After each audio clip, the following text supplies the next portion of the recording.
संविधान बचे, लोकतंत्र बचे, आरक्षण बचे, अरे क्या कर रहे हो? पीडीए बचे और बाबा साहेब भीमराव अम्बेडकर जी के रास्ते पे चल करके हम लोग डॉक्टर राम मनोहर लोहिया का सिद्धांत जो समानता का है, गैर बराबरी को खत्म करने का है, दाम बांधो नीति को लेकर के आगे बढ़ने का है, उस दिशा में हम लोग काम करेंगे।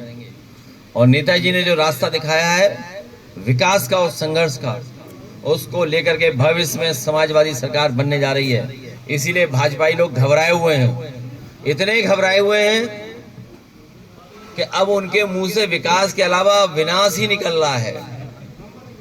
विकास कम गिना पा रहे हैं।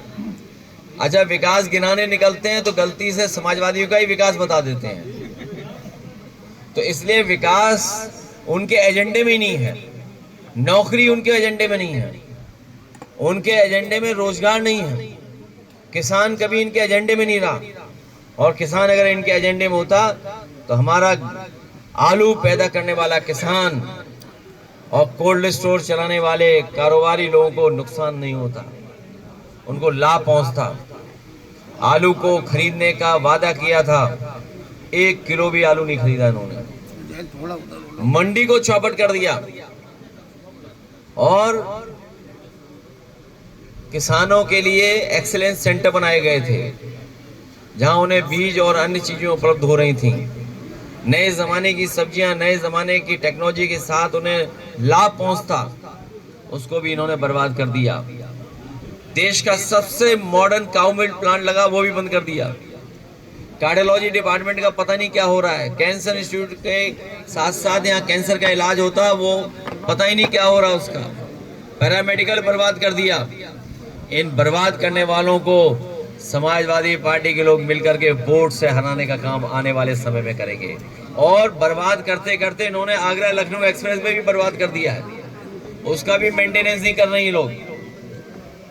इसलिए हम अपने कन्नौज के सभी भाई बहनों को सावधान करने आए हैं कि बीजेपी के साजिश षड्यंत्र में ना उलझें। समाजवादियों के विकास के रास्ते पे चल करके हम लोग कन्नौज को और ऊंचाई तक पहुंचाने का काम करेंगे।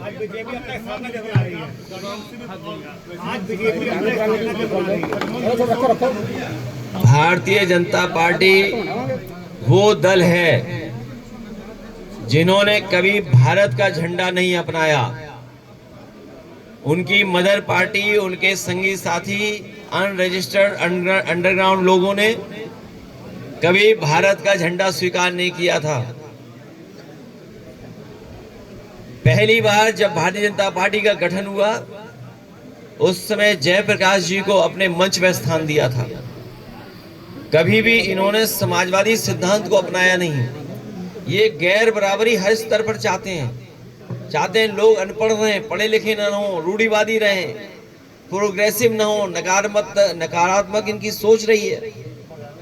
और जब ये सपा बसपा से चुनाव हार गए उसके बाद बाबा साहब भीमराव अम्बेडकर जी को याद करने लगे। तो ना ये समाजवादी हैं, ना ही संविधान को मानने वाले लोग हैं ये, और ना ही देश हित में फैसले लेते हैं। देश हित में फैसले लेते तो दुनिया में हमारे तमाम देश मित्र होते। आज सभी देशों को इन्होंने दूर कर दिया है भारत से। भारत की अपनी पहचान थी कि भारत के मित्र ज्यादा थे, आज भारत का कोई मित्र नहीं बचा। और जिस तरह से कारोबार हो रहा है, अपनी शर्तों पे नहीं दूसरों की शर्त पे कारोबार कर रहे हैं, हमारी अर्थव्यवस्था को भी चौपट कर रहे हैं। और एक कदम और आगे चले गए, अमेरिका से ये आलू मंगाएंगे, चिप्स मंगाएंगे, पीने का पानी मंगाएंगे, बीज मंगाएंगे, कीटनाशक दवाइयां मंगाएंगे, आपके फल सब्जी मंगाएंगे, ड्राई फ्रूट मंगाएंगे और घास भी मंगाएंगे, जानवर का चारा, मुर्गी का दाना भी मंगाएंगे ये लोग। बाद में दूध दही भी मंगाने लगेंगे। तो सोचिए हमारे किसानों का और कारोबारियों का क्या होगा।